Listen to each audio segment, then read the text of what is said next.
Welcome to the DFO Rundown podcast with Frank Saravalli and Jason Strudwick on dailyfaceoff.com. Delivered by DoorDash. Welcome to episode 105 of the DFO Rundown. I'm Jason Strudwick. Welcome in Frank Saravalli, who's representing the what is that? PWHAPA? I can't, there's a letter missing. PWHPA, yep. Oh, Professional Hockey. Women's Hockey Players okay. Association. There we go. Well, hey, Frank, you doing all right? Our apologies from Canada after another big win for the Canadians over the Americans. But what a thriller coming right down to the wire. Canada, U.S., the women's for the gold medal, as everybody expected. I was going to say that is actually the least thrilling gold medal game, which kind of says something because all the other ones have been so ridiculous. But Canada was just in control of that gold medal game really from the start. The U.S., it felt like the U.S. was never really even threatening. Like even when they got that goal late, the goalie, Debian, didn't have her stick. It was like, 12 seconds left. There's no chance. Like it was never really in question. No, that's fair. That's definitely fair. It was, I think the U.S. looks, when they missed the open net 2 minutes into the game, if that could have changed the whole game where they hit the goalpost, goalie didn't make the save. And you're like, man, if she buries that, we'll see where it goes. Here we are getting down to near the end of February. We're just about 31 days away from NHL trade deadline. So some of the names that are out there, who do you got, Frank? Who's rumbling in the in Frank's top trade possibilities? Yeah, so just posted our trade targets list on dailyfaceoff.com on Thursday and really seemed to cause some buzz in Vancouver. Not that that's hard to do. I feel like that market, you can just sort of wind them up a bit and set them off. But Brock Boeser is a name that really has popped up on the trade front. A number of teams in conversation with the Vancouver Canucks about Brock Boeser. He's number 6 on our board. And, I really think that when the Canucks, and you look at where they're at with their salary cap, you read between the lines of what Jim Rutherford is saying about trying to clear space. Brock Boeser is due a significant qualifying offer. And yes, he's played really well under Bruce Boudreau. No one has really benefited quite as much from the coaching change as Brock Boeser has, which says something considering Boudreau came in, and you remember that first press conference, that first day, it was like, that was his first target, his first guy to get engaged. And he approached him at morning skate on the ice and said, hey, we're going to get you going. And they have. Brock Boeser, 10 goals now since Bruce Boudreau took over. And he's been good, but he's also due a significant qualifying offer. And I think part of the question from the Canucks is when Brock Boeser isn't scoring, what's he mean to your team? And why would we trade a player like JT Miller, who's a driver for us and is a point per game guy and does a lot of different things, when JT Miller is at $5.25 million for next year and Brock Boeser's qualifying offer is at $7.5 million? That makes sense. I've never understood all the rumblings about trading JT Miller. I'm like, why? Like JT Miller is one of your best players.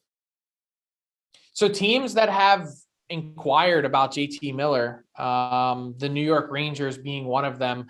I've mentioned before, JT Miller is priority A, number 1 for New York. That's the guy on their list. That's who they want.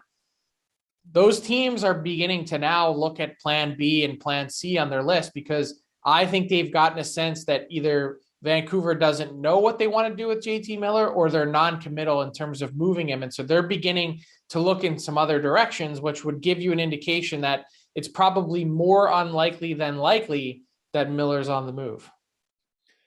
Was there, as you look at your trade target list, Frank, you mentioned Brock Boeser gets a lot of hype. Who do you, from all your contacts, who's getting talked about more now that, that you're like, hey, these guys are obviously going? And is there anybody whose trade value you think has gone up? Well, Claude Giroux is being talked about a lot for sure. He's number 1 on our board. And he's the guy that I think, at this point, everyone is sort of resigned to the fact that he's moving on.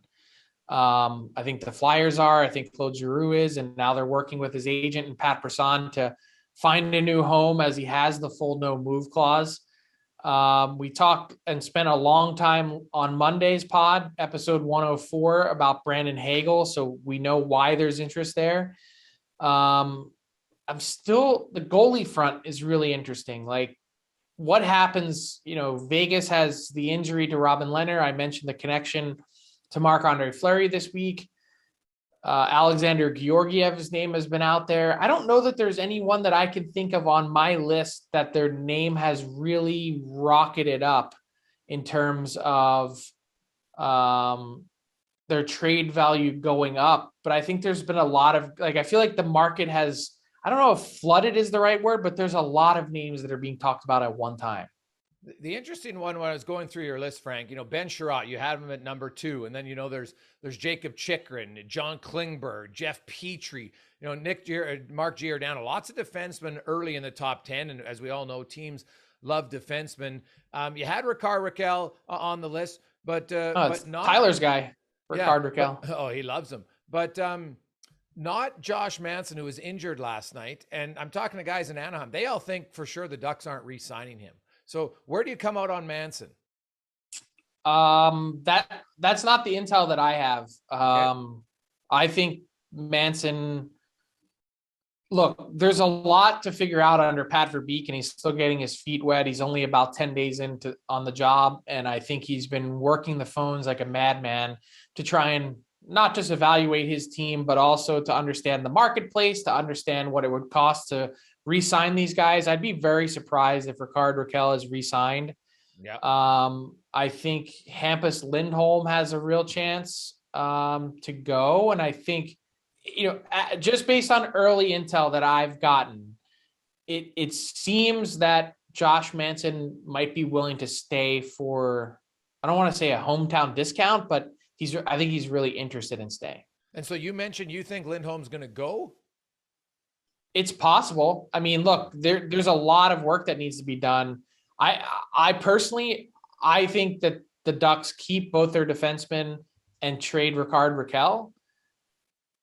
And part of it is it's so difficult to replace those guys that do so much for that team. 100%. You're not finding those guys in free agency, and you don't have any of them in your pipeline that you've drafted that are ready to step in.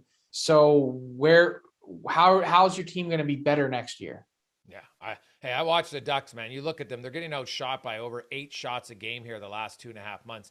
That's nothing new though. Yeah. That's Ducks of old. That's Ducks of the last few years. Yeah. They need better defense. And so you get rid of those two. I think, you're almost telling John Gibson we're in a full rebuild if that happens. And then I'd wonder. Hey, I'm glad you mentioned John Gibson actually, because I think it's incredibly important heading into the offseason and down the stretch after the trade deadline that you make sure that you let some of your vets like Gibson know that you're serious about competing, because that guy's a competitor. He works his arse off, and he's someone that I think needs the buy-in from the team around him in order to get the most out of him. I think if you signal that you're going in another direction or the rebuild is continuing, that could be really interesting for John Gibson. We got Jason Strudwick coming up, some great stories. He played with a lot of Hall of Famers. He's a Hall of Fame chirper. But before then, we'll get to buy or sell with Tyler Yaremchuk. Ty, how you doing? I am doing fantastic. I'm coming down off the high of watching Rickard Rakell in person last night, which is huge. I don't even know where that started. I don't know how he became my guy. But it's something that the Oilers Nation people run with. Let's get into buy or sell, brought to you by our friends over at DoorDash. Promo code RUNDOWNDD gets you 25% off and no delivery fees on your first order. I forgot to hit the doorbell, so that is totally on me as I now scramble to find the button. There we go. First question we got for you. Ben Chariot. There were some rumors that, when the Flames got Toffoli, maybe they liked Chariot. There's some rumors that the Leafs like Chariot. Buy or sell on Ben Chariot staying in Canada? Frank? Sell. I mean, I think there's only 2 teams that would be interested. I think there's more in the U.S. I'm going to just play the odds. Yeah, I think Calgary's out now. I don't think they can afford the acquisition cost. And I don't think he's number 1 or 2 or 3 on Toronto's list. Yeah, I'm going to say buy for sure. I think he is going to the East, to the United States. And you know what? There's the Boston Bruins and the Washington Capitals are 2 teams. I'm not going off of any intel. I'm just looking at what they need. And I think those are 2 teams that could be heavily after him. Number 2, Frank, there was an interesting conversation earlier this week on the Daily Faceoff show, centered around the Winnipeg Jets, some pieces that could or couldn't move now, summer, draft, whatever. Buy or sell on Mark Scheifele being a Winnipeg Jet at this time next year? Jason? Ooh. Man, Blake, you trade Scheifele unless he asks for a trade. Why would you do it? So I'm gonna sell. That would I don't think that helps your organization. I think that means you're buying. You're saying he will be a Jet. Yeah, you're buying on buy. Scheifele being a Jet. Yeah. Okay. I'm gonna sell. There are lots of rumblings about this being Mark Scheifele's last season in Winnipeg. I think it's probably premature, although not guaranteed, that he's a deadline conversation. And I think this summer they have to do something too. And I know that that's not in their MO.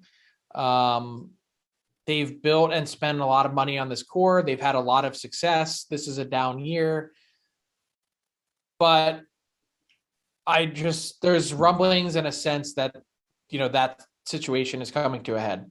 What that means, don't know. I've asked questions, and the response I got was Kevin Cheveldayoff has spent so much time trying to get Scheifele and Pierre-Luc Dubois that now that he has them, he's not giving up on them that quickly. But this is a rough year for Winnipeg, and it feels like they might be close to turning the corner. And it's every time that they've had that sense this year, it's gone the other way kind of quickly. So we'll see if they can make a run. All right, last one before we get to our points bet bonus question. I saw in an interview with The Athletic, Pierre Dorion says he hopes this is his last trade deadline as a seller. Do you buy or sell that from Pierre Dorion? Frank? Well, I buy that he hopes it for sure, but I think he was hoping to not be. I think he was buying that would be the case last year, though. I think that they thought they'd be way more competitive, especially the way last year ended in the North, that, they played well over 500 hockey the last half of that shortened season. They were actually a pretty good team. To have the struggles that they did this year, I think surprised them and a lot of people. They're still they are far from the playoffs.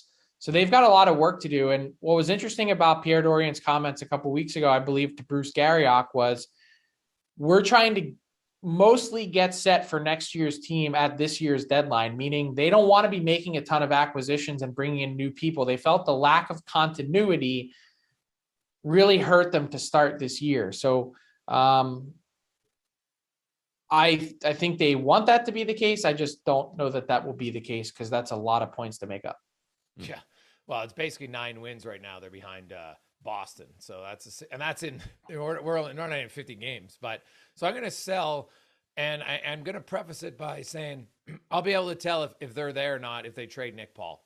If they trade Nick Paul, now they've just created another big hole in their organization, and how they gonna fill that. So that to me is, I think we'll know a lot about Dorion on whether or not they keep Paul. Fair enough. Last Nick one. Paul is number 11 on our daily face-off trade targets list, by the way. Last one I got for you, points bet bonus question. I'll be honest, I was hoping that the semifinal game between Russia and Sweden would be over so I could have the odds for the gold medal game, but it's either going to be Finland against either Russia or Sweden. They're tied 1-1 in the third as we're recording this. Of course, the game's not over yet. Who's your pick for gold medal at the Olympic on the men's side, Jason? Well, I said look out for Finland. The Finns always show up in these tournaments, man. It's unbelievable. So I will go for I know this is their first ever time at the Olympic gold medal, but there's been no country that punches above their weight consistently at these tournaments. I'm taking the Finns. Be awesome to get a rivalry gold medal game, Sweden, Finland. I don't know. If that happens, I'll take Sweden. There you go. That's going to do it for another edition of Buy or Sell, brought to you by our friends over at DoorDash. You guys love the doorbell. Awesome. Frankie, let's get into it. Longtime NHLer, now analyst, Jason Strudwick will join us. Now we are joined on the DFO Rundown by a gentleman who played 674 National Hockey League games over 13 seasons with the Canucks, Rangers, Blackhawks, Islanders, and the Edmonton Oilers. He also dabbled his skills in 2 different stints in Europe. He's a 2-time Memorial Cup champion and also the runner-up in Battle of the Blades. Former NHL defenseman Jason Strudwick joins us. Struddy, welcome to the Rundown. Yeah, pretty impressive resume, eh, guys? Pretty impressive. I was going to say, Jason didn't mention perhaps the worst part of your resume, which would be co-hosting his afternoon show on TSN. That's the price I paid for the 13 years in the NHL. You've never been more popular than you were now when you played. So you know what's funny, Grace? You know, we joke about that, but in a lot of ways, it's true. As a player, you're pretty limited in your, especially then without social media, we were pretty limited on the personality you could show. It was just maybe a few interactions with the media, maybe a few events you went to. But you know, once you get on the media, people really start to see your personality and they get to know what makes you tick. And you're right. I think people know me way better now than they did when I was a player, and they saw me play, you know, almost every other night. So now, one of your former teammates just turned 50. He's older than you, and he's still playing. So first of all, what do you have to say about yourself that you can't even play men's league, and Jaromir Jagr is still lighting it up in the Czech league? It's crazy. You know, I remember when I was first joined with the Rangers, I was told by so many people that this guy was an asshole and, you know, you weren't going to like him. So I kind of went in there with that idea. I always like to give people a chance, but you get there and, you know, first couple interactions with him were amazing. And then you see how hard he works. And, you know, he didn't work in the traditional sense. If we had a practice, he didn't work that hard in practice. If we got to the gym for a team workout, Yags wasn't really doing it, but he would do it on his time. So he'd go to the rink before practice or way later after practice and do his own thing. Same with the workouts. And he put his time in. He just didn't necessarily do it underneath the team umbrella. He still is doing it. So I check on his stats every now and then. And, you know, we playing at 50. I can barely, you know, race against a 10-year-old right now. So I don't know how he's doing it, but good for him. I don't know where it stops. Maybe 50 is the end, but I don't know. It's impressive. Now, you talk about highlights of your career. What about, wasn't Jagr your stick boy in essence for a while with the Rangers? Yeah, probably a high point in his career, you know, and what happened was we started playing together and he would always tell me that my stick wasn't right. And, or it was not right, but just a bad stick. And I was like, it doesn't matter. Like, it's a hammer. That's really the way I looked at it. And so he started looking at it and he said, I'm going to go fix your stick. So he went into the back and found a stick that was similar as far as lie and stuff like that. And he made it up. He got it to the same curve as mine. And he said, here, use this for practice. So all the guys are howling. And I'm like, how much difference can it be? And literally within seconds of being on the ice, it was crazy how much better it was. And I couldn't believe it. So, you know, it takes a while to submit your new pattern to the new guy, the new people. It takes about 2 weeks. So all that time, he continued to make sticks for me. And whenever my stick would break. And when my stick finally arrived with my pattern and whatever it was, a couple dozen, he just said, okay, I'm done fixing you. And I'll move on to the next guy.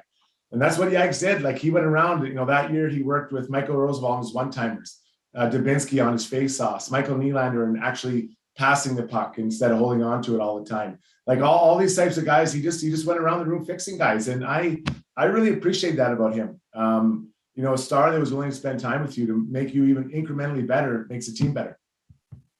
So we had a really nerdy stick conversation with Adam Oates a couple weeks back, and it was like 20 of the most fascinating minutes that we've had on this pod.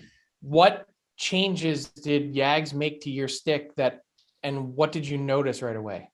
Yeah, well, I should go back to my original stick I got is when I played with the Canucks, and Mark Crawford didn't like my stick. So he had also told me, I want you to change your stick.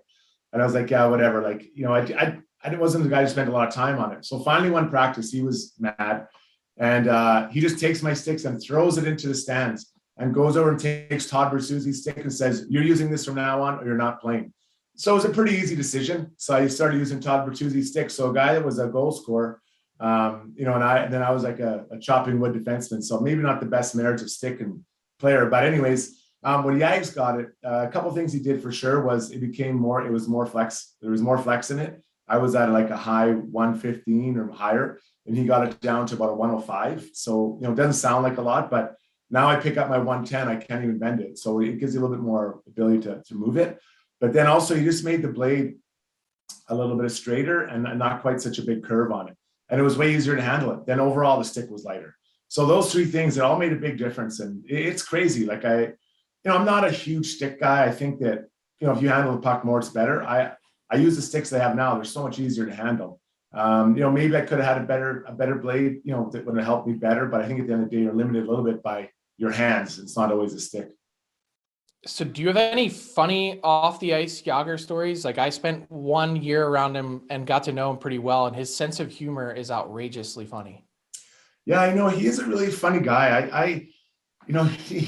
He was, like I said, he always did things on his timetable, right? So like if practice started at like 11, the Yags would get out like 10:59, and we skate out, and he'd say to Tom, "How long is practice?" And Tom would say, "It's 28 minutes." So we'd be practicing, and like Yags would yell out, 13 minutes left.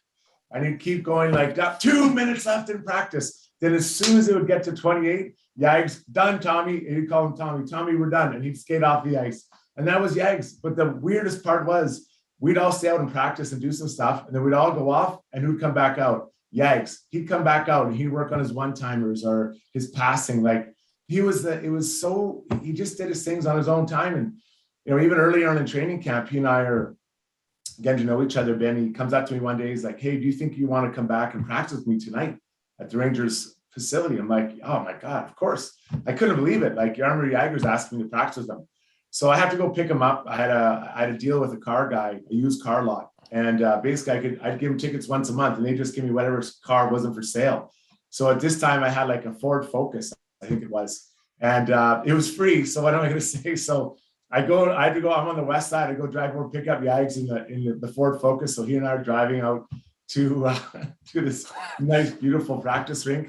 And we get out there, and it's just he and I, and we put some music on, and he's like, "Okay, I'm gonna stand here, you pass me pucks." So I just start passing. After like 10, 15 minutes, I'm like, "Hey, when am I gonna get shoot?" He's like, No, you pass today, I shoot." I'm like, "All right." So I just keep passing the pucks, and he probably shot 1,000 or 1,500 pucks that day. I maybe shot 5, but my passing got better. And then got back in the Ford Focus, drove back to the city, and that was it. That was our day together. But that's what he was like. Like he just, he just did things on his own way, and not right or wrong, just his own way.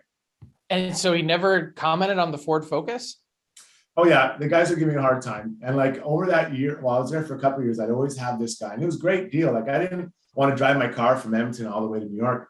So there was one time, I'll never forget it. I pulled up to the Rangers parking lot, and it was secured, at this practice rink. And I didn't have my pass, so I couldn't tap in. So the guy's like, "Yes, can I help you?" I'm like, "Yeah, it's Jason Strudwick. I'm here for practice." He's like, "I'm sorry, what are you here for?" I'm like, "I played for the Rangers." He's like, "No, you don't." I'm like, "I do. This is my car. This is what I do." The guy's like, "No." I'm like, "Well, can you call John Rosasco? He actually knows me." And so they had to call the Rangers PR guy to let him know that I was actually on the player. So the guys just gave it to me like, "I'm on the team, seriously." They had like these Phantoms, all these amazing Mercedes. And then I had like a Jeep Cherokee one time, but like base edition. It was always the cheapest thing. And then the guy would call me, he's like, "Hey, someone wants to buy your car. Can you switch?" So I just drive on the way by, give him my car, grab a new car, and out the door I went. Now you played for the Rangers, I think for 3 seasons, and you're playing at MSG. It's one of the most historic arenas. Did the Rangers and the Knicks, did you guys interact a lot? Well, we shared a practice facility, right? And we shared at that time, the dressing rooms were linked by the training room, and it wasn't very nice. It was pretty, as far as NHL standards go, it wasn't very nice, but our practice rink was crazy. And they'd had a basketball court, and we had the hockey rink at this practice facility, but we'd always share a common cafeteria. Now this was quite a few years ago, before a lot of teams had the cafeteria idea. So we'd go in there and we'd share it. And some of the basketball players were amazing guys, but just like in every walk of life, there's some that were not that good. And I remember Stephon Marbury. He was a pretty good basketball player, difficult player to manage, I think, at times. But there'd be a lineup, let's say 5 or 6 people deep, of people who staff or players or coaches or whatever.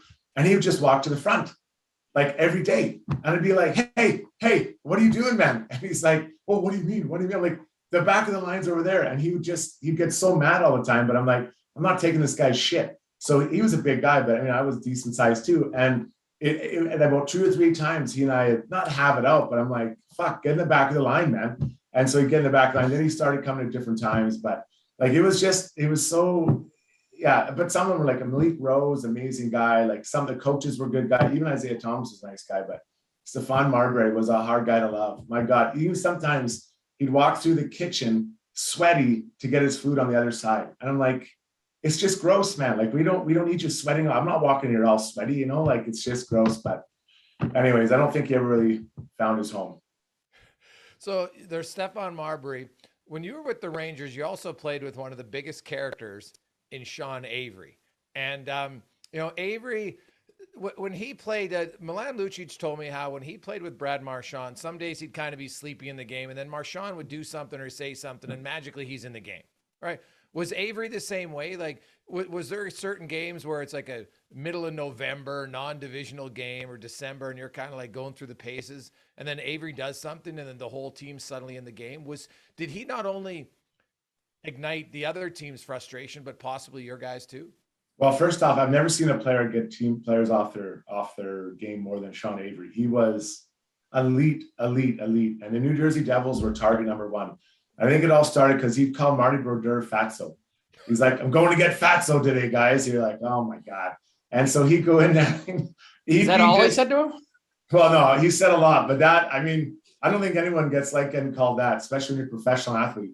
And he would attack him and he would be all over him. And I remember a couple games where it was the easiest game to play because their whole team was focused on killing Sean Avery. And they weren't forechecking, they weren't doing anything. And after the game, we'd just be like, thanks, Aves. Like, that was really nice of you. It just made my night really easy.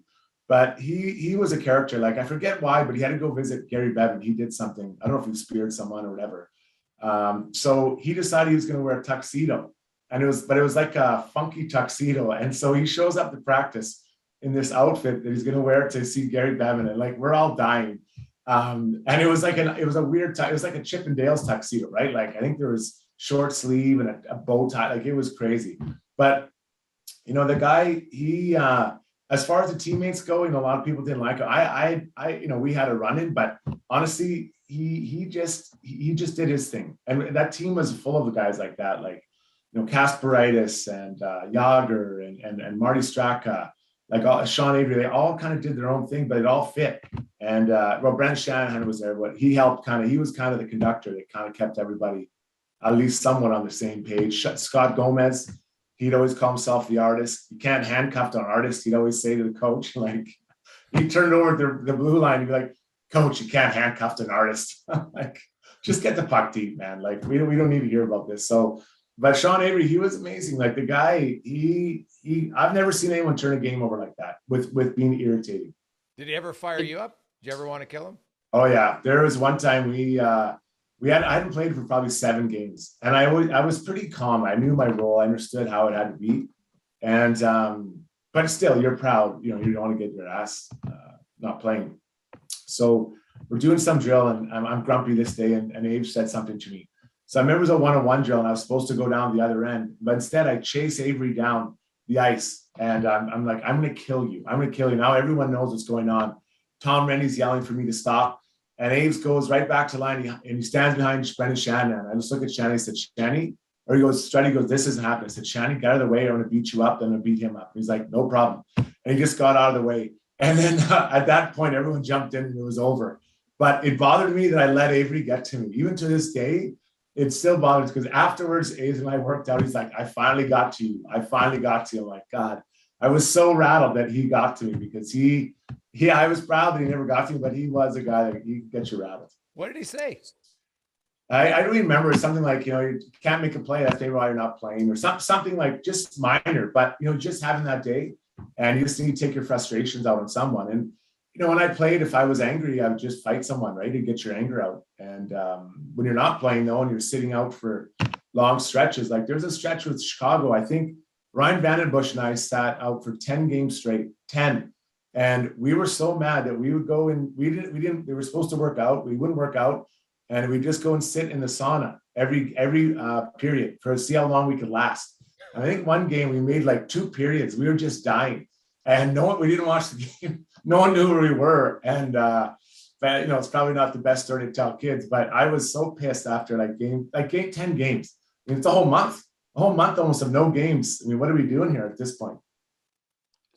Did Jason Strudwick ever go out with Sean Avery? I read the book. There were some legendary stories. Did you ever go out on the town with Aves?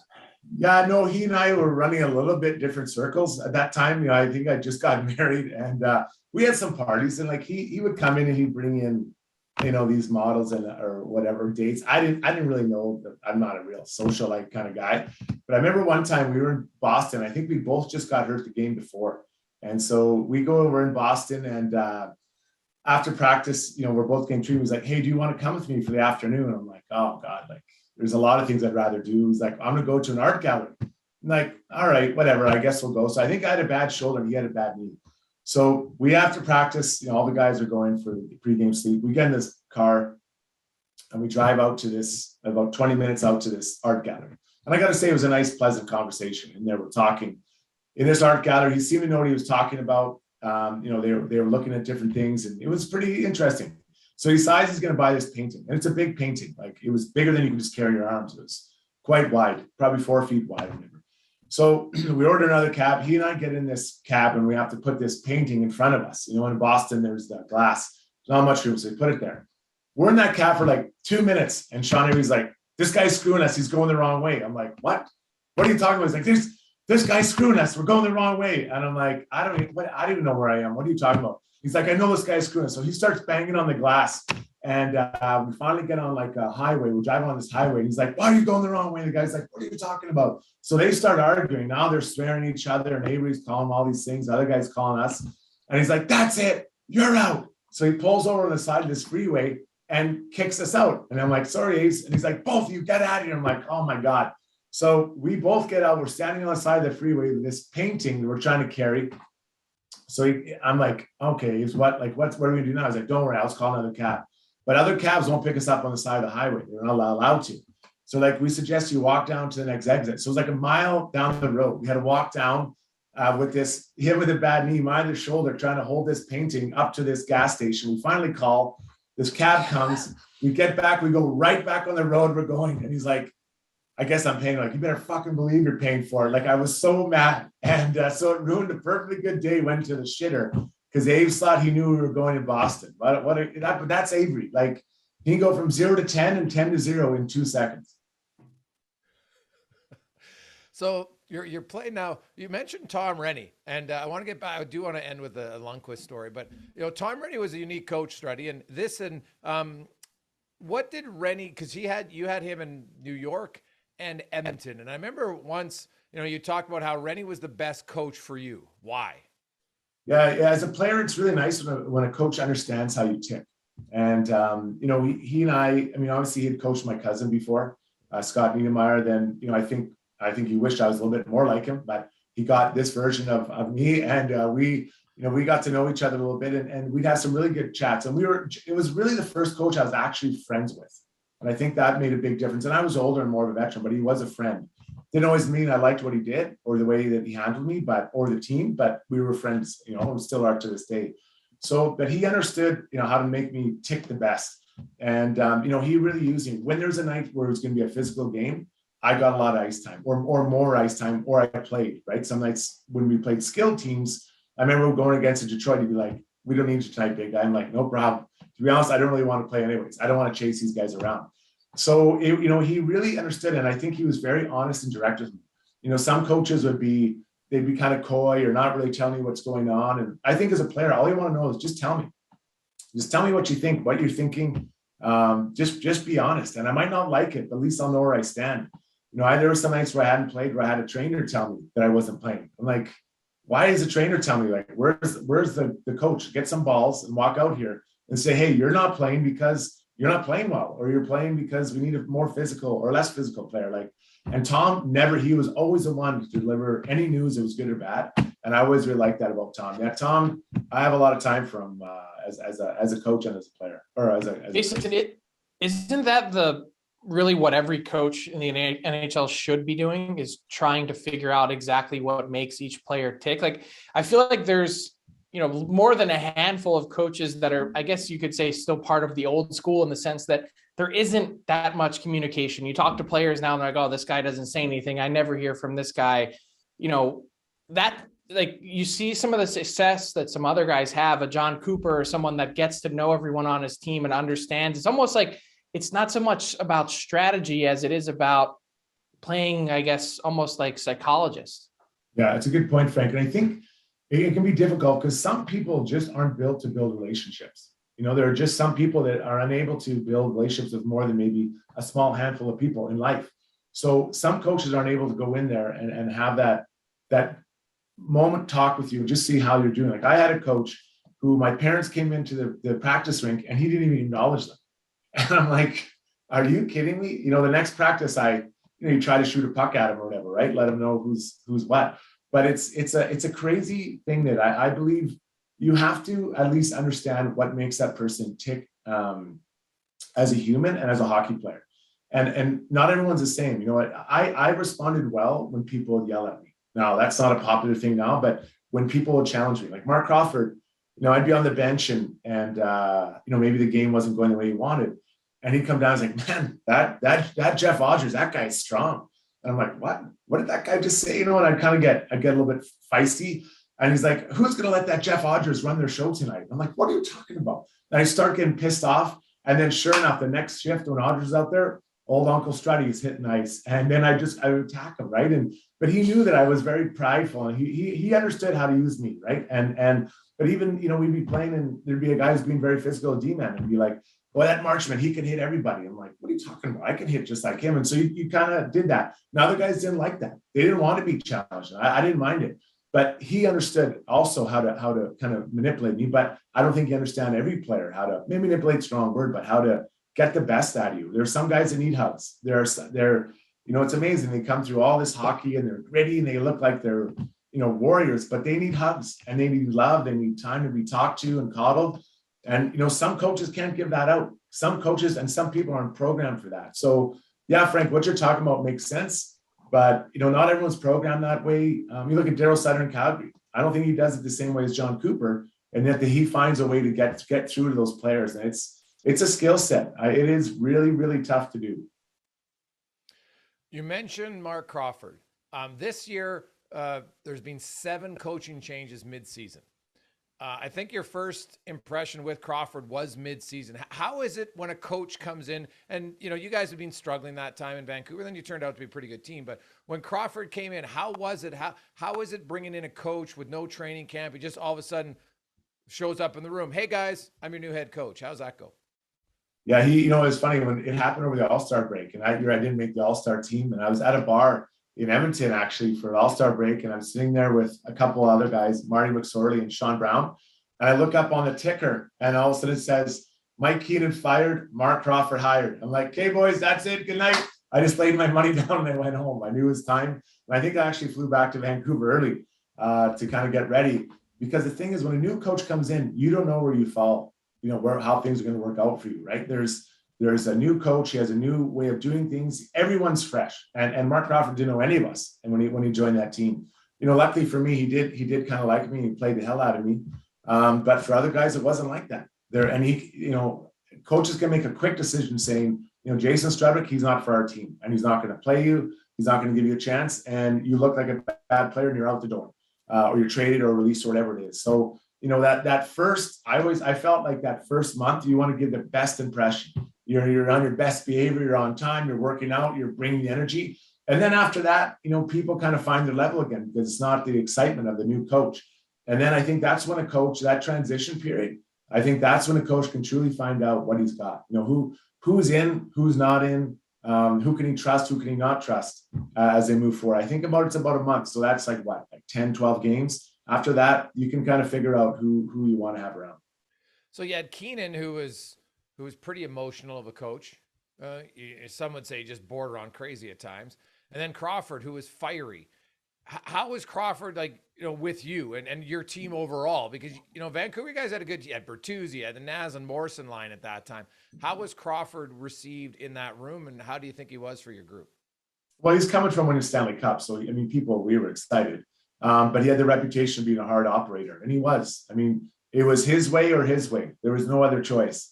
And, he and Todd Bertuzzi would have some battles sometimes. And then I was Bertuzzi's roommate on the road, so I would get in the middle of it. Bert would tell me what he was mad with Crawford with, and Crawford would call me to his office to talk about Bertuzzi and how I could help. And you're like, oh my God, like you're between two very stubborn humans. They're both excellent at what they did, but two very stubborn guys, and you're trying to mediate between them. But, he really knew the game, or he really knows the game, and he was very fiery. If you didn't have a good game, you definitely knew where he stood. He'd bring you in during intermissions and kind of give you a breakdown on why you didn't think you were playing well.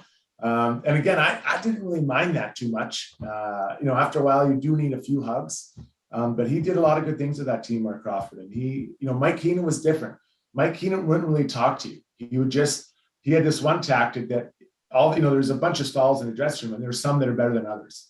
And if he didn't think you had a good game, he would have the trainers move you to a bad spot in the dressing room. And then if you were playing well, you'd get to a cherry place in the dressing room. So you'd walk in, you never knew where your dressing room was, but you'd always know where you stood in his, how you played based on where your seat was. How often was yours in the cherry spot? Mine, So I think Mike, I liked Mike. I think he liked me. He appreciated the way I play. I didn't get moved very often. But I remember Alexander McGillney one time, he got moved from the main dressing room to like a side jetty. And he was facing a wall. It was just a little wall. And he's like, hey guys, I'm over here. He didn't care. You're now on the loading dock. Yeah, he was in the worst spot and he didn't care. But Mike would come to practice and after a game, and he'd have three headings. Be like, one would be workout, skate, workout. The other one would be, workout, skate. Then the other one would be maybe just skate.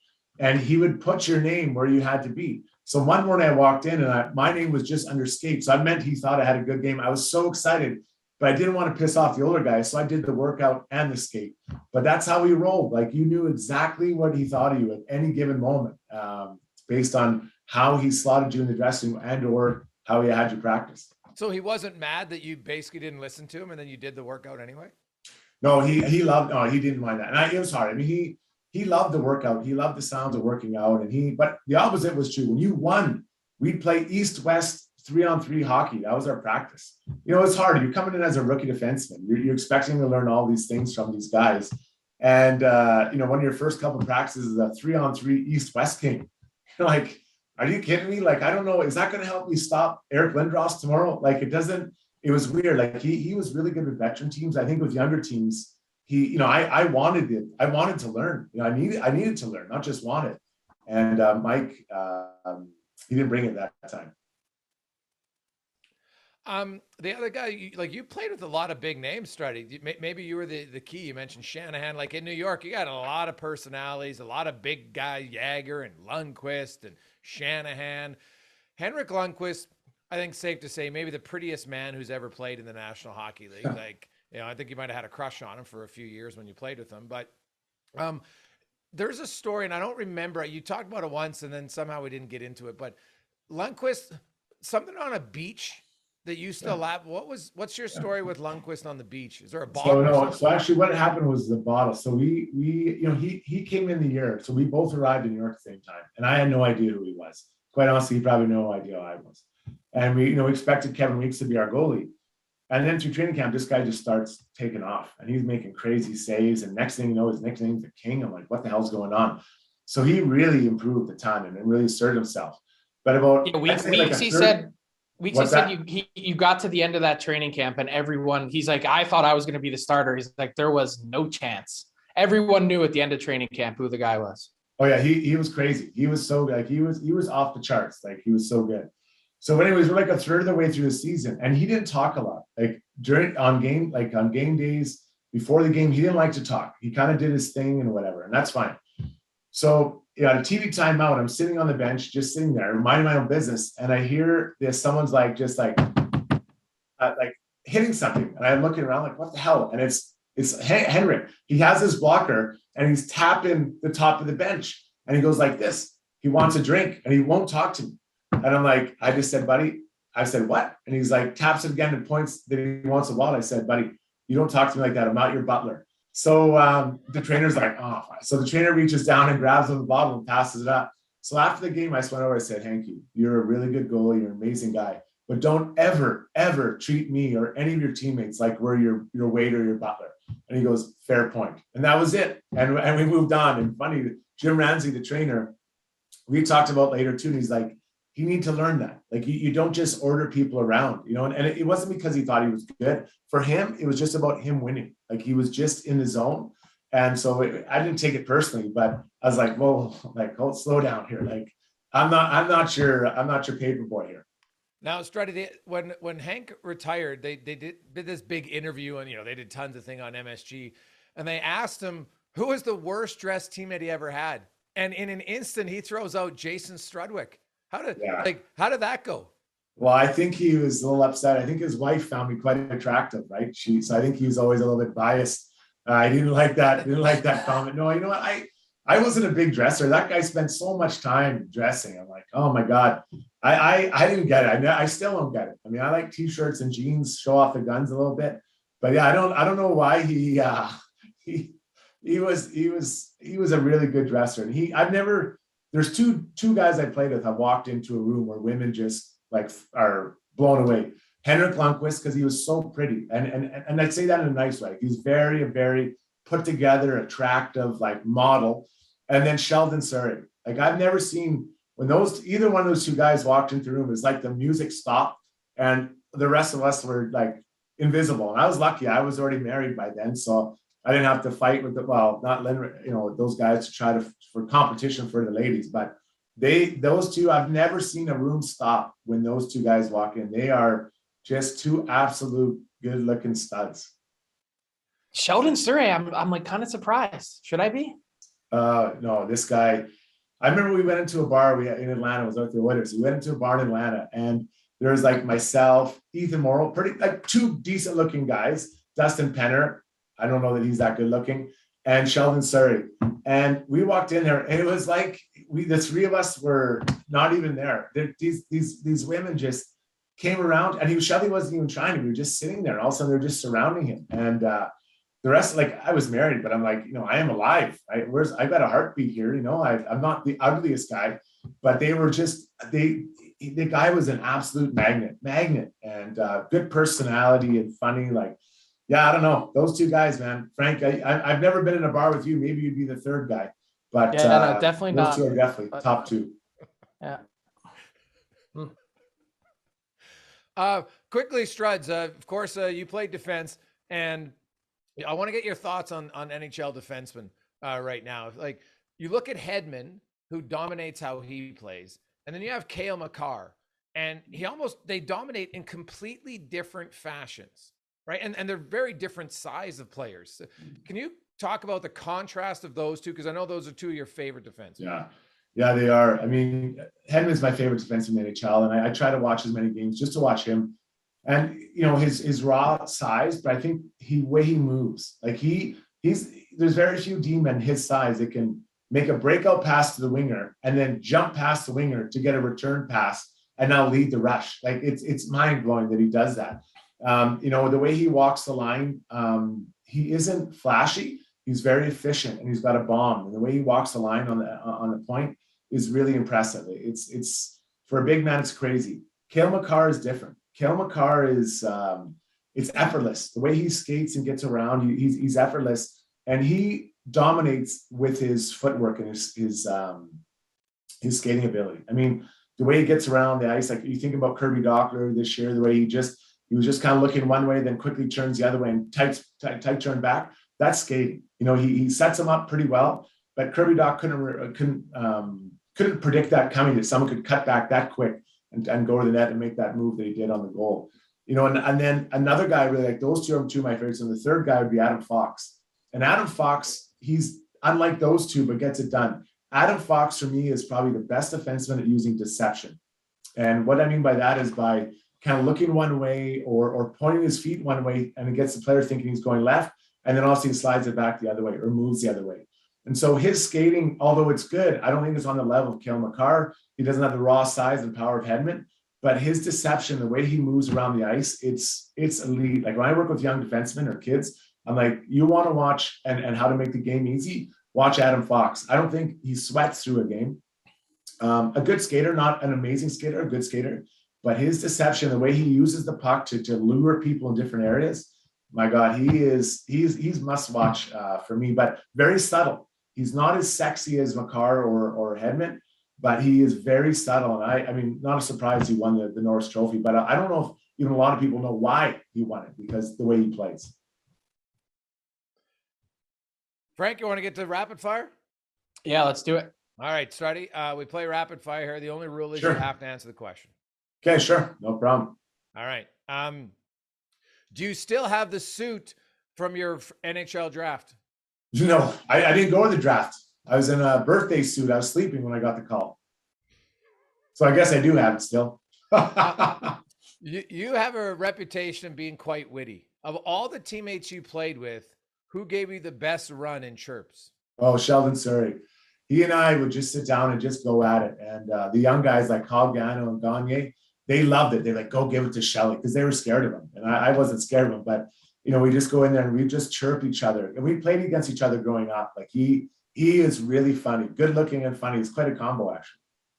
What did you chirp him? Like, what were your go-to chirps on Surrey? Well, we played junior against each other, and he'd always talk about how our team was so good in Kamloops. So we were good. And he was, I think, in Tri-Cities. And I'd always bug him that, did you even play there? I don't remember. I didn't play against the fourth line. So I don't know, like, if you were even out there. I mean, I guess I should remember you, but you had no input on the outcome of the game. And he would get so mad. You don't remember me? I'm like, when were you drafted? Because he was drafted like 5 picks behind me. And like, no one even thinks about it. Most of the people have left by then. Like he would chirp me all the time. Like it was great. It was great battles. Opposing player that you despised? That's a good question. I don't know. I to be honest, it was almost anyone who was really quick. So like Paul Correa, that guy. I remember one night I was assigned to guard that or to play against him like a matchup. I'm like, are you crazy? Like the coach said, like, you've got to be crazy. And it ended within about 3 shifts. That guy was skating around me so quick. So I didn't really have any hatred towards guys, but I hated the quick players, small and quick, like Marty St. Louis, Paul Correa, Team Slani, although not small, fast. I hated those guys. It was brutal matchups.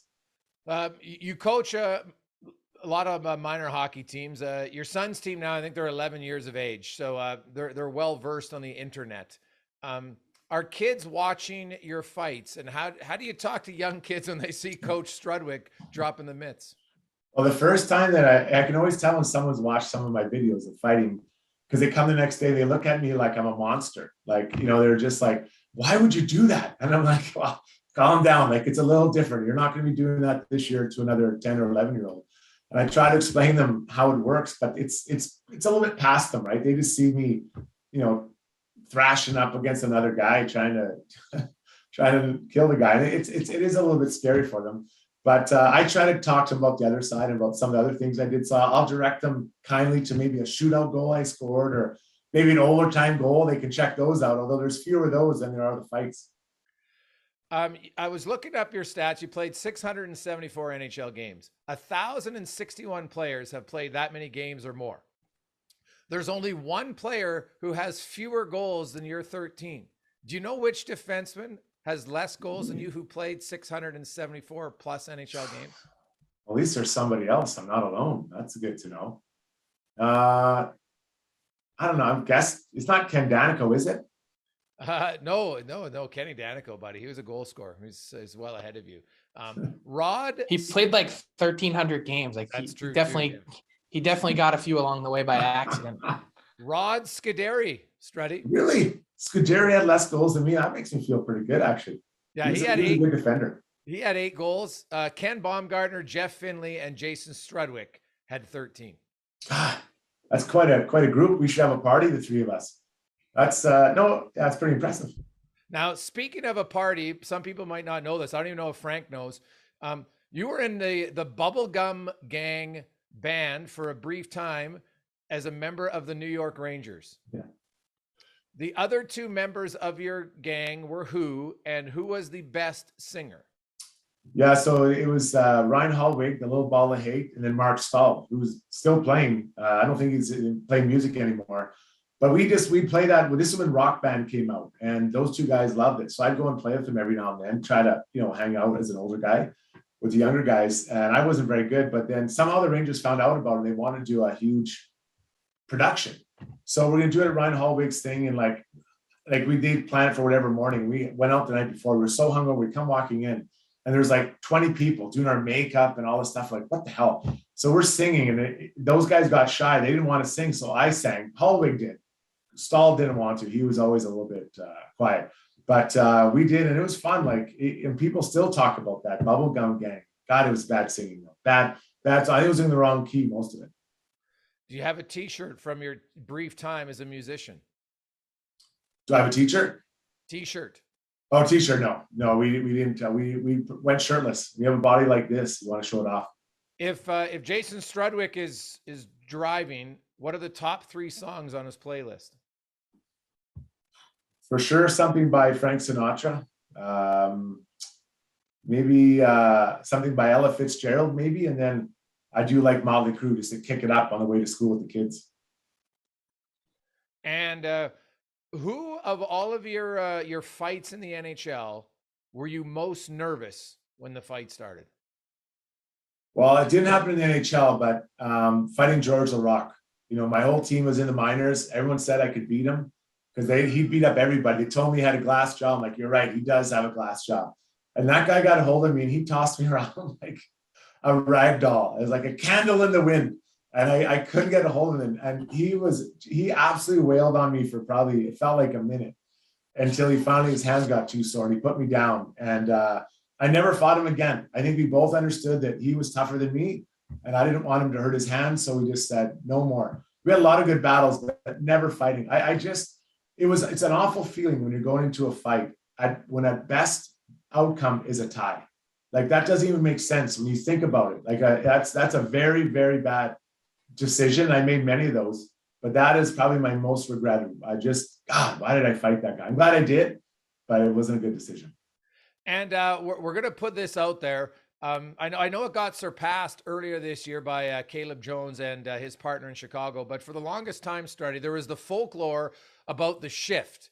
And for people who don't know, Struddy had a shift in Detroit where the Red Wings, it was almost 4-minute shift, all in the defensive zone. Your teammates couldn't get it out. The Oilers were a very bad team at that point, but you didn't get scored on. Is it true that current Oilers know you more about the shift than they do as an NHL player? Yeah. So one of the first times I met Connor McDavid was at this interaction. He came to skate with with this hockey team, my son's team.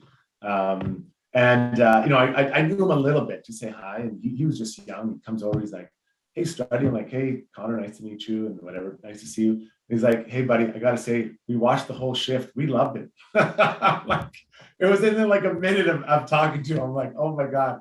And then Nugent Hopkins, same thing. This is a couple of years ago. I came to the dressing room. He's like, "Struddy, the guys wanted to see the shift, so we watched it. We were dying." Like, are you kidding me? So the guys just thought it was hilarious. It was pretty funny. And the shift, a lot of different people played. Everyone did. I think the Zamboni driver had a shift actually in there as well. But every now and then I'll put it on and I'll just watch it like, oh my God. It was a long time out there, a long time. Pat Quinn, I don't think he liked it. He didn't like the way it went off. And lastly, it's better than never being remembered at all. Yeah. How many times have you watched your one and only shootout goal? Oh, you know what's funny? It comes in waves. The kids will bring it up. They'll be like, "Hey, Dad, remember when you scored that goal?" I'm like, "Oh, Dad remembers." And I'll put it on. The funny thing is, I still get nervous when I watch it. I still get nervous. The butterflies. Like I wasn't programmed to score goals. I didn't. I enjoyed it, but it wasn't. Some people are just like Ovechkin. He just wants to score. And I when I scored, I was happy, but I never thought, "Oh, I got to score tonight." But I get really nervous thinking about it that it's not going to go in. I'll wake up and this time it didn't go in. So it was. I haven't watched it for a while. Maybe I'll bring it on for the kids tonight. A little excitement for them on Friday night. Oh yeah, well, there's two things for any of our listeners. You can Google Struddy the Shift, Struddy shootout goal. And I guess we could look up the Strudwick George Larac fight. I don't think I've seen that one, so I might have to go check it out. Struddy, thanks for joining us on the DFO Rundown. We appreciate it, and continued success. Yeah, thanks, guys. Have a good day. Thanks, Struddy. There's Jason Strudwick. Pretty good storyteller, Frank. He'll make one you of laugh, a kind.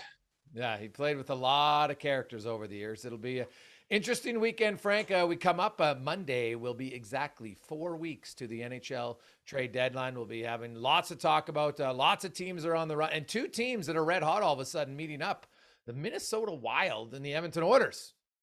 Find out about that team and the Minnesota Wild, Frank. We're going to touch on them next week. Is this the year Bill Guerin has to go for it? We'll talk about it Monday. Have a good weekend.